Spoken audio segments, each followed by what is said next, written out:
Together and sit down here. I knew that if we could make it happen, that we definitely wanted to have Mr. Manion out. All right, so I hope his story leaves as great an impression on you today as it did on me a few years ago. I haven't forgot it since. And I know I'll never forget it moving forward in my own life. So let's give a warm welcome to Mr. Manion and listen to what he has to say. All right, how are y'all doing? Good morning. I have a frog in my throat, sorry about that. We just watched two short little vignettes of some different people that were affected by drinking and driving. What if I told you in my backpack I have 10,000 more little vignettes like that just from last year's drinking and driving crashes? It'd be pretty horrifying, wouldn't it? The last year in the United States, over 10,000 people got killed in alcohol-related crashes. And the horrible thing is it's just so preventable. You know, all it comes down to is a choice. Don't get behind the wheel of a car under the influence of alcohol or some other drug. How do y'all do with riddles? You guys pretty good? I was speaking up at the Camp Pendleton not too long ago to a couple thousand Marines, and they caught on pretty good. Let's see how you guys do. What do you call a guy who's missing both legs and one arm, and you hang him on the wall? And did I hear over there? Art? Art, all right. 1 for 1. Okay. What about a guy who's missing both legs and one arm? You throw him out on the front porch. Matt, 2 for 2. Okay, here's a hard one. Not many people get this one. What do you call a guy who's missing both legs and one arm, and he tells it to you just like it is? He shoots it to you straight. Frank, good job. 3 for 3. This is a really good group. All right, here's a real easy one. What do you call a guy who's missing both legs and one arm, and you throw him in a swimming pool? Bob, yeah, Bob. The reason I ended with the Bob one is because I met a fellow named Bob. It's been about 15 years ago now. And Bob was missing both legs and an arm.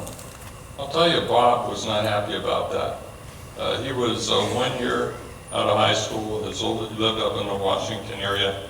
His older brother was coming back into town, called him up and goes, "Hey, Bob, I know where there's this great party, you want to go?" And Bob goes, "Yeah, sure, I'm a player." Well, they went to this party, did some drinking, some other drugs, and shouldn't have been drinking in the first place because they were both under 21.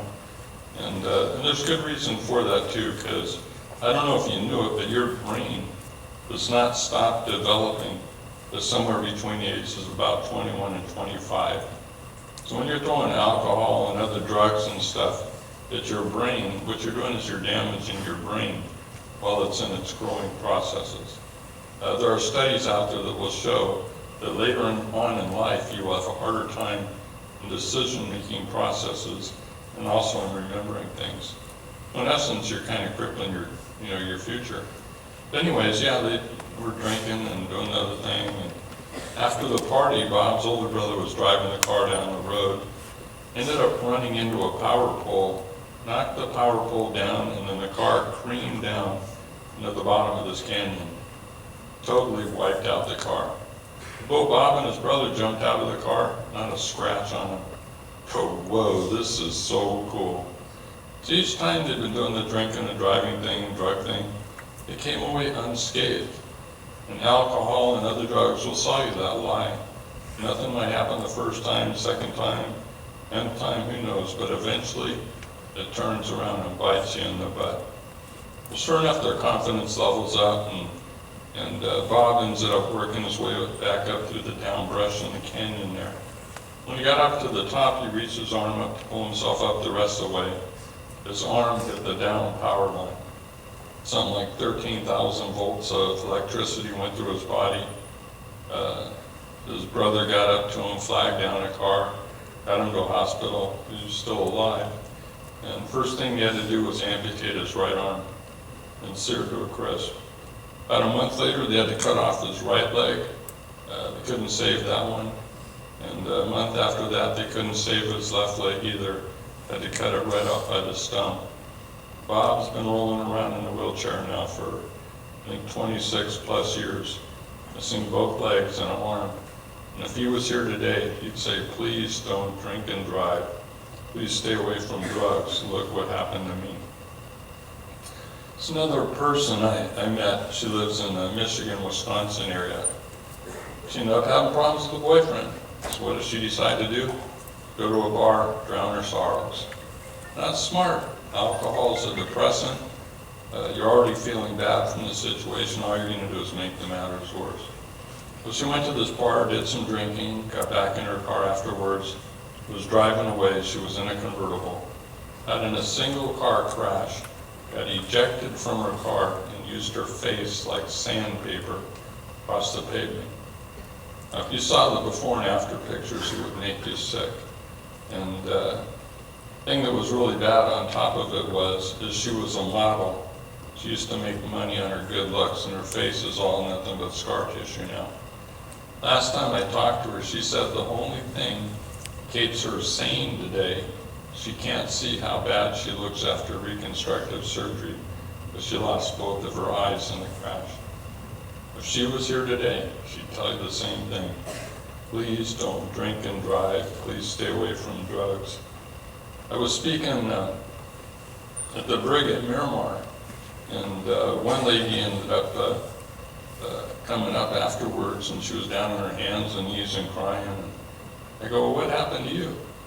Turned out she had went to a bar just a couple miles from the base and did some drinking. Said she asked for a ride back. Nobody really wanted to give her a ride. And then she figured, no big deal. It's only 2 miles. But somewhere between that bar and the base, she crossed the line, ran into a family of 3, killed a mother, father, and a child, had a 10-year prison sentence. And when I spoke to her, she'd been in there. When I was speaking to her in there, she'd been in for 8.5 years and was finally going to be paroled. I'll tell you, prison's not a fun way to spend your life. I speak at a lot of prisons, and there's a lot of people in there that never thought that they would be there, but for a bad choice like getting behind the wheel of a car under the influence. Another time I was speaking at the brig, a guy raised his hand at the end and he goes, you mind if I say something to the class? I go, no, what do you have to say? He said, I hope you guys are really listening to what this fellow has to say. It's the reason he was in there. He killed his best friend driving under the influence. It's a horrible thing getting the prison sentence.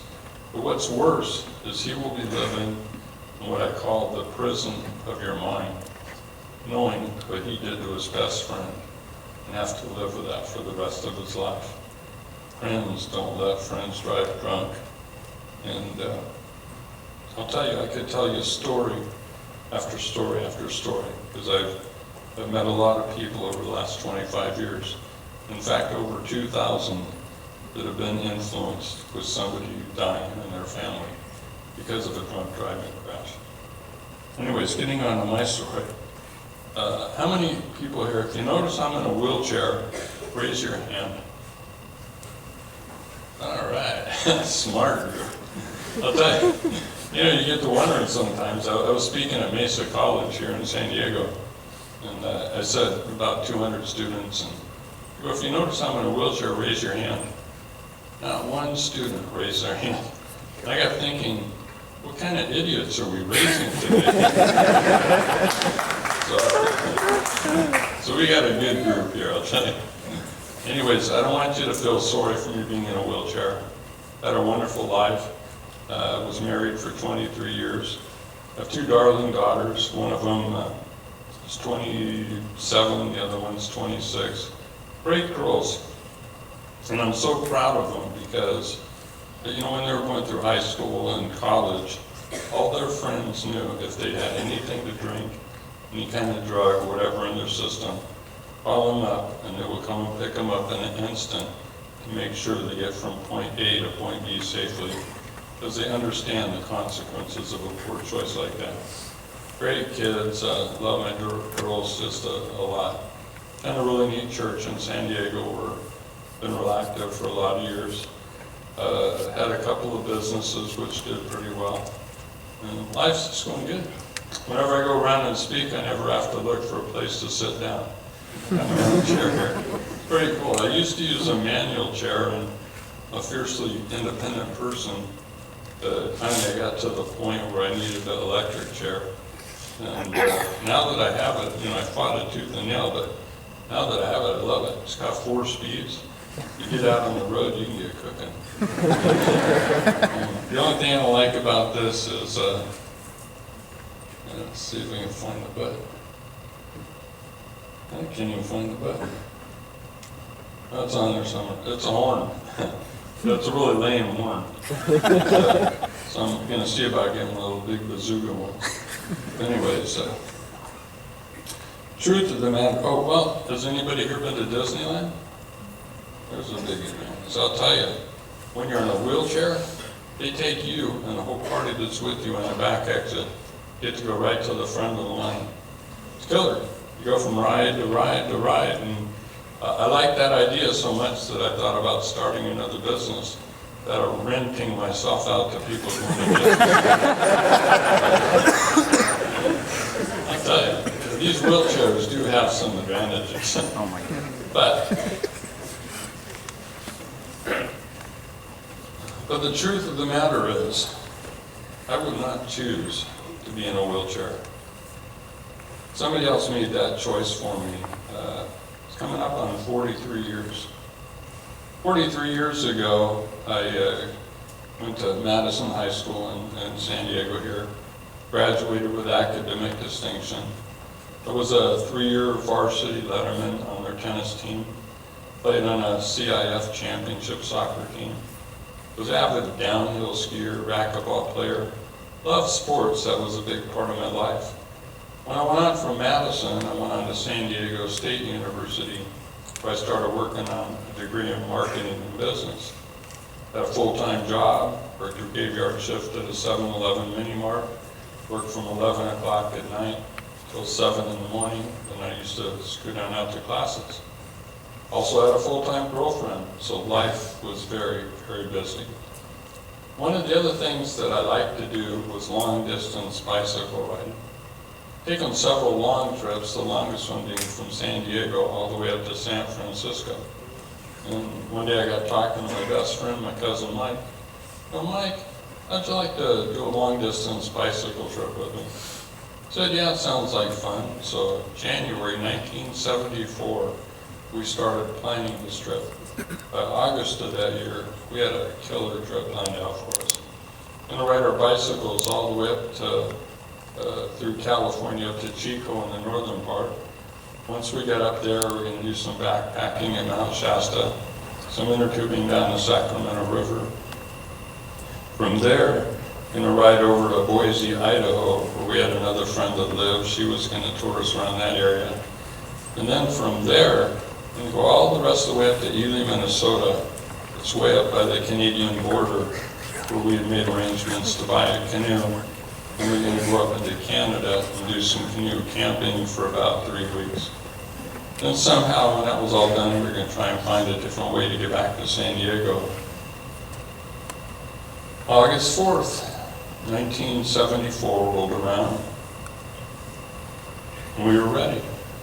Custom built our bikes up from scratch and picked out every part on them, had the lightweight derailleurs, the rims, the touring bags. Everything we needed for this extended journey. Kissed our girlfriends goodbye. Today we'll see you in about 3.5 months. First day we rode, made it up as far as Laguna Beach, about 70 miles up the coast. Camped in a park overlooking the ocean.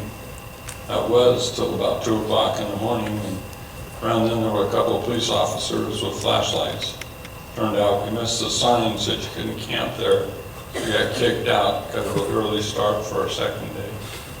Second day we rode, made it up as far as Malibu, and we camped out right on the beach, the shore there.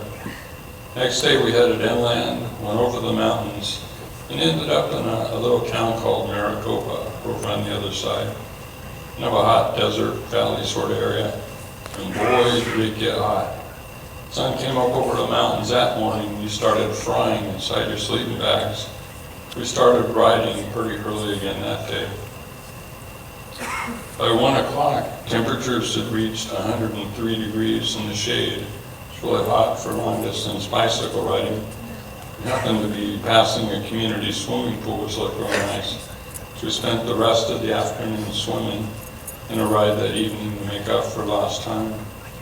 About 5:30, pool was closing, got back on our bike, started riding. 8 o'clock, it started getting dark. So we turned on our lights. We had the kind of lights that go around the upper part of your arm. We had reflectorized tape across the back of our saddlebags. We were wearing light-colored clothing. And the road we were traveling on was just straight for as far as you can imagine. About 9:30, getting tired, wanted to find a place to camp, so we pulled off to the side of the road. And didn't look too good. It was like a drainage ditch with a bunch of little gnats and flies. Not too comfortable for a night's sleep. So we got out a map and a flashlight, determined that the next town was about 15 miles away, about 1 more hour's worth of bicycle riding. I don't know how many of you have done any long-distance bike riding, but it's a great sport. It's really good for your cardiovascular system, peaceful.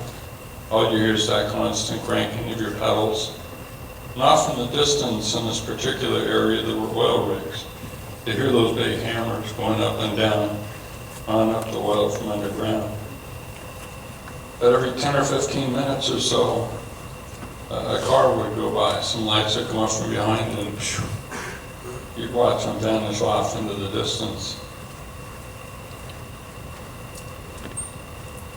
That was up until about 10 o'clock at night. About 10 o'clock at night, some lights were approaching from behind. And all of a sudden, there was a crunching noise behind me. I just barely had a chance to glance over my shoulder, and my bicycle started buckling right beneath me.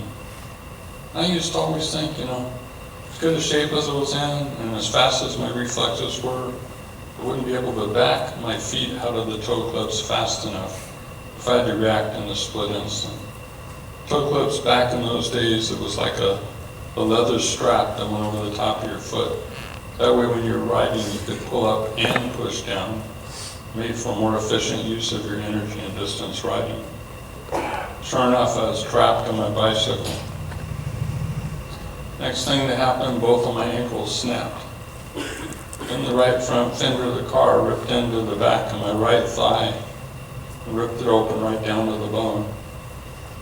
And as I'm flying back across the hood of the car, which was doing in excess of 65 miles an hour, the force actually caused my skull to come off of my spine. Skin stayed attached, my skull and my top vertebrae got separated from each other. They call that internal decapitation. Crashed into the windshield, shattered it, ripped open the back of my left shoulder. And about 230 feet farther down the road, a little more than 2/3 the length of a football field. Hard hit. Broken up. Bleeding to death, laying on the side of the road. And the amazing thing is, I was still conscious. When I'm laying on the side of the road, I'm going, dude, wake up. Wake up. This couldn't be happening to me. Wake up. I was only 19 years old. At 19 years old, I thought I was invincible. I didn't think there was one thing in life that could take me down. I wanted to pinch myself to wake myself up because I just knew this could not be happening to me. And I'm laying there and I hurt from the top of my head down to my toes. There wasn't one thing that wasn't hurting. Your face is right down in the grid of the road. Blood starting to pool up around you. The warm summer night, you're starting to feel cold. And I laid there. And I laid there some more. And then something dawned on me. The real life. This really was happening to me. So I yelled out. I yelled out for my best friend. go, Mike. Mike, help me.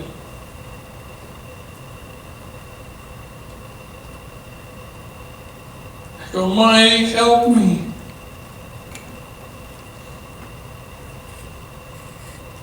Mike.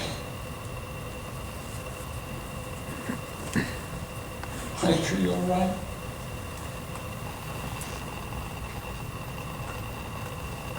And it's amazing how loud silence can be.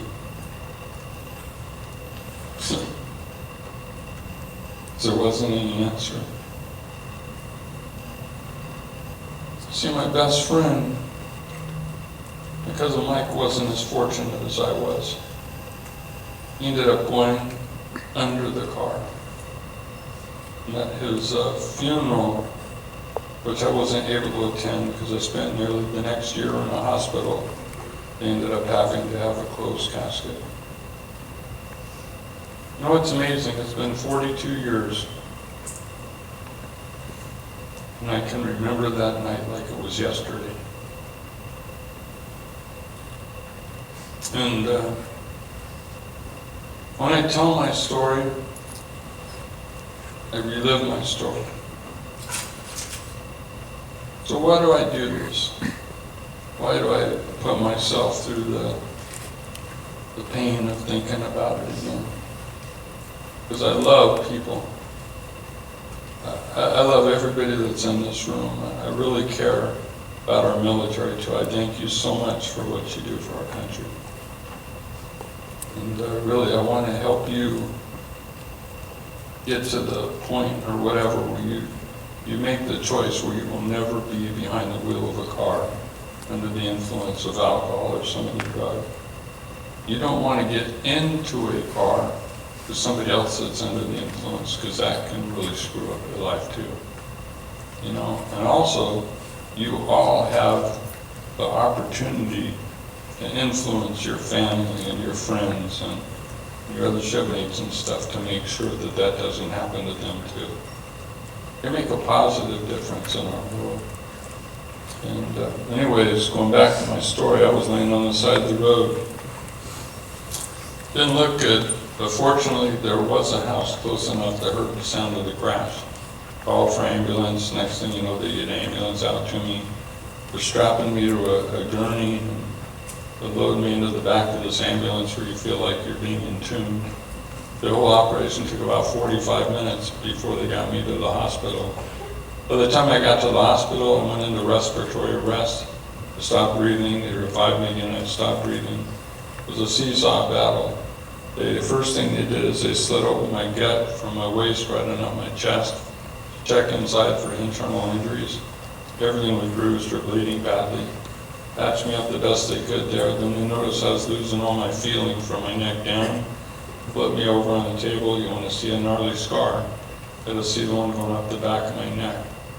And I was a mess. My poor mother back here in San Diego got a telephone call from the hospital. She was at work at Solar off Pacific Coast Highway. Got a telephone call, said, your son's been in a horrible crash.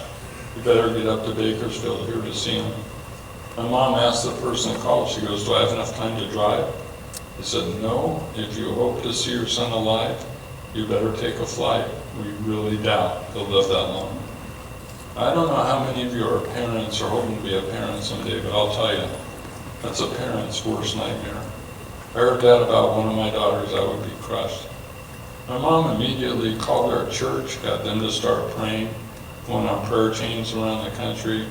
You know, her and my sister flew up to Bakersfield, hoping for a miracle that I'd still be alive. They got up there at 4:30 in the afternoon. I was still in surgery. It wasn't until 10 o'clock that night, the surgeon comes walking down the corridor, garments all soaked in blood, looks at my mom and says, well, he's managed to pull through so far. My mom was so happy, gave him a big hug, and I think she might even got some stains in her clothes, but things got worse. A few days later, they said I didn't have enough energy to be able to breathe for myself. So they gave me a tracheotomy. That's where they put the hole in your throat, have you hooked up to an air machine, and little buzzer bell goes off on that machine, your eyes get big, and and you wonder if you aren't like checking out for good. I was up there for 10 days or 9 days, and finally I was stable enough. They wanted to send me down to San Diego. That way when I did die, at least I'd be closer to family and friends, because they still didn't have very high hopes for my survival. Well, they sent me down to University Hospital here in San Diego, where I spent the next 5 months of my life totally paralyzed from the neck down. Couldn't move my arms, couldn't move my legs, couldn't wiggle my fingers, shrug my shoulders. Couldn't turn my head. They had to fuse my spine all back into a solid joint. They graft bone off your hip, put it in your neck, and it calcifies to make a solid joint. They put a metal band around your head with bolts screwed into your skull, which is attached to some rods, which is attached to a cast that goes from your shoulders down to your waist. Put you on a thing called the striker frame. You're looking at the floor for 2 hours. And they flip you over, you're looking at the ceiling for 2 hours. And they flip you over, you're looking at the floor for 2 hours. Flip, flop, flip, flop. Like a pancake, that was my life. Had to be tube-fed, spoon-fed, bathing, toileting. Everything had to be done for me. This is for a guy that was a fiercely independent person. Didn't even breathe on my own. And things kept getting worse there. And I dropped from 165 pounds down to 95 pounds. Just a bunch of bones with skin hanging on them. And after about 5 months, the University Hospital gave up on me. They're going to send me to a convalescent hospital. I probably would have lived another 2-3 months. But the head doctor over at Sharp Hospital heard about my case, because it's really rare you survive your skull coming off your spine like that. He'd been following it, and he wanted to take it on and see what they could do. So they ended up getting me shipped over to Sharp Hospital, and had another neurologist on the case, and then they ended up finding another problem called hydrocephalus, where fluid was building up on my brain as a result of the crash. Then they ended up going in, they put in a tube in called a shunt, what goes from my heart, my brain down to my heart, drains fluid away from the brain. I started being able to think more clearly for myself, because I almost got to a vegetable-like state. Then it went from, well, looks like you might live now, but you'll never walk again. 5 more months of intensive rehabilitation, lots of prayer, and very good doctors and rehab people. And I actually left Sharp Hospital able to walk in parallel bars. Praise God. I don't know if you realize how incredible that is, but I was walking in parallel bar. And then I graduated to a walker. I felt really stupid. You know, here you are, 19, 20-year-old kid walking with a walker, and those are for old people. And I went to a 4-point cane and a regular 1-point cane. You don't make very much money on disability, so I worked hard, got my real estate license, did pretty good with that. In fact, my buddies that sold real estate loved to golf. Asked me if I wanted to give golf a try, and I go, yeah, sure, I'm a player. I actually got to a point where I could walk an 18-hole golf course, pulling my own clubs. I used to use my cart to help balance me. When I get out on the greens, I'd use my putter like a cane, just careful not to poke any extra holes in. It was so cool. In fact, I even played the course out here in Coronado. And then I got married, had our 2 daughters, bought a board and care home for developmentally disabled adults, which is another thing that blows me away, because the facility I had, these were adults that were about 18 to 52 years old, but mentally they were about a 2 to 4-year-old level. And in all my years of speaking, drug and alcohol recovery programs and stuff, I've actually met people that have put themselves in a 2 to 4-year-old kind of condition because of excessive drug and alcohol use. It blows me away. They had a choice. The people in my facility did not have the choice. But anyways, I was at the facility there, and my wife said, hey, I'll be home in a little bit. I'll pick up some pizzas at Little Caesars. When I drove from there to Little Caesars, I opened the door of Little Caesars. The bottom of the door caught a mat on the floor, caused it to arch up. Well, I didn't see that. And when I walked in, my left foot hit that arched part of the mat, which I didn't realize that either, because I had very limited feeling from my neck down. Well, I let go of the door, I was still going forward. And all of a sudden I realized the top of my body is going way forward. My legs not going nowhere. And I go, oh, look down really quick and oh my goodness. My foot was trapped underneath this mat. Trying to yank my foot free and I'm still going forward. Cane went flying. Took 2 quick steps, couldn't get my balance back because it was so shot ever since that first crash. Torpedoed head first into the counter. Ended up breaking my neck again underneath a long fusion. And I'm laying on the floor and I'm like, dang, I can't believe this is happening to me again. But I was the calmest one there. Manager's freaking out and everyone's running around. I go, don't worry, it'll be okay, but you better call my wife. I don't think she's going to be too happy. She wasn't. But it's a verse I really like that says that God keeps in perfect peace him whose mind is steadfast because he trusts in him. And my faith was so strong by that point in my life. I knew that no matter what happened to me, ultimately God is in control and he will work out good things in my life, which he has. It's opened up a door where I've been able to speak to a lot of people over the last 25 years, hopefully encouraging them to make the right choice. But how did that second happen? You know, that second crash would not have happened if the first one hadn't happened. When the guys were in the car, there were 4 guys in the car in that original crash. The driver that was 23 years old, right from passenger 19, 2 fellows in the back seat, read 17. And they were out having what they thought was a little bit of fun. That little bit of fun killed my best friend and put me in a wheelchair originally and all the disability stuff I've had to deal with ever since then. And all because of their choice to get behind the wheel of a car. You know, and as hard as life has been on me, when I got back to a point where I was 100% independent up till 2001, finally I needed another operation of the base on my skull and up on my spine, and that one took me down. I couldn't recover from that one too much. I'm back doing the wheelchair thing for the rest of my life, but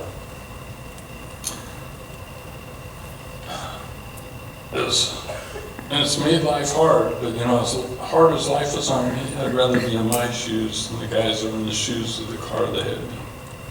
Driver of the car went to prison, and I'll tell you that's not a fun way to spend your life. And I've written a book, it's called Unfinished Miles, One Man's Unthinkable Journey. And I started at 16 years after my original crash. When I started writing, I called all the numbers on the old police report. One of the numbers was still good. It was the guy that was the right front passenger. We conversed on the phone back and forth for about 6 months. Finally got up enough guts to come down to San Diego to meet with me. Knocked on the front door, my wife answered the door. He looked in and saw me in a wheelchair. Tears started rolling down his cheeks. Told me a horrible story. Said, for the last 16 years of his life, he had horrible nightmares dealing with what happened that night. Told him that I'd forgiven him, wanted to get on with life and make good choices. But I know it still bothers him to this day, at least up into the last time I talked to, I think it was his mother. 15 years after that, 5 years after that, I was at a conference up in Los Angeles. Me and my wife ended up having lunch with the 17-year-old kid that had been in the back seat. Him and his wife, me and my wife having lunch together. Halfway through the meal, I started walking away from the table with my walker. I could walk with that at that time.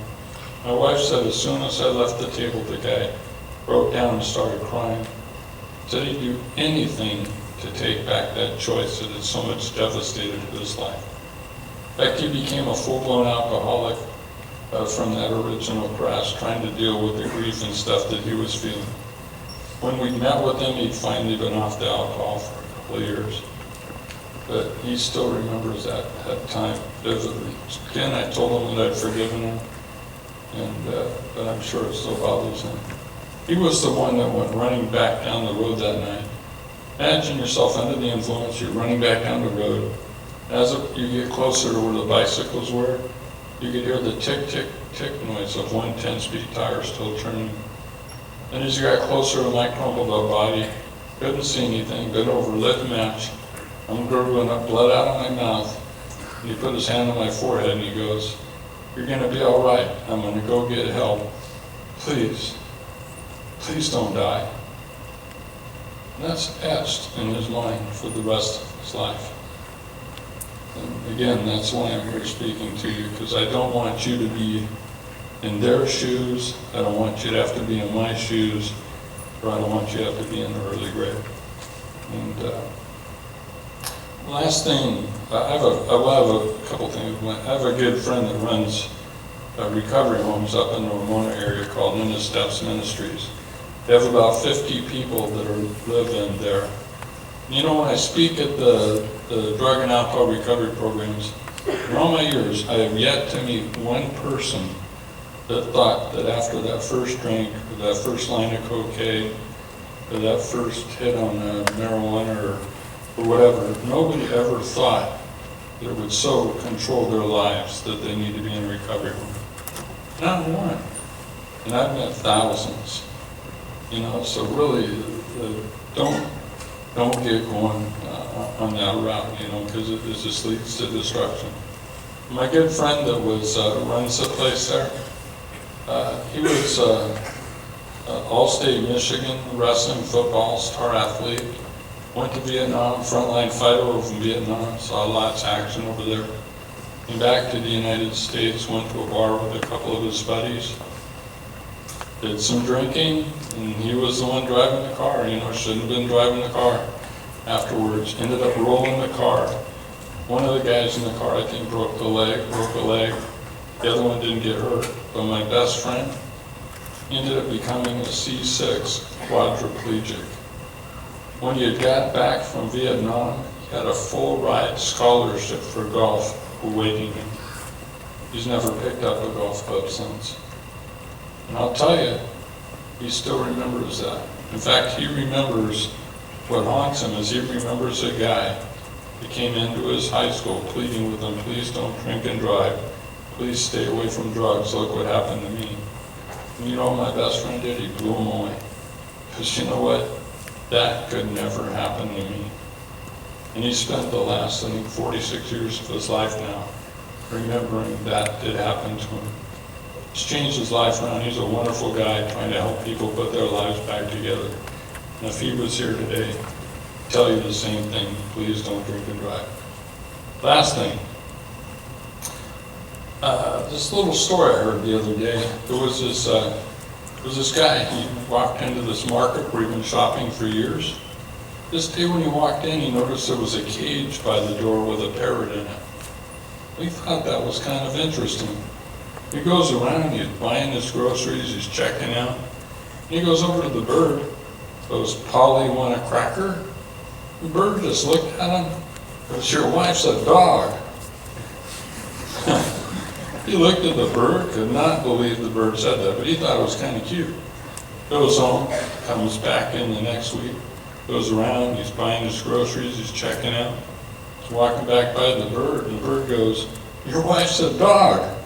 Still looked at the bird, still thought it was kind of cute. In fact, he even went home and told his wife about this cute little talking parrot at the store there. But you know what? It kept happening. Like week after week and month after month. And finally it started grating on him. He goes, "Hey, I got this gorgeous wife at home. Birds insult me and my wife. Should not have to deal with this." So he goes to the owner of the store and he complains. He goes, "Hey, I'm a faithful customer. Your birds insult me and my wife. You just have to do something about this." The owner of the store goes, "Don't worry about it. Next week when you come in, it'll be all taken care of." "You sure?" "I'm positive it'll be all taken care of." Next week, guy walks in the door. Bird looks at him. He looks at the bird. Neither one of them said a word. And he walked around. He's buying his groceries. He's checking out. He's walking back by the bird. Bird's really eyeing him, and he's really eyeing that bird. Neither one of them said a word. And as he was walking out the door, decided to look back that one last time. Bird just looked at him and winked and goes, "You know." And if you didn't get that, you know your wife's a dog. That's probably why I don't own a parrot. A smart alecky little guy. But Anyways, those are the two words I want to leave you with. You know. You know you shouldn't be drinking and driving. You know you shouldn't be doing drugs. Basically, I'm just here to reinforce what you already know.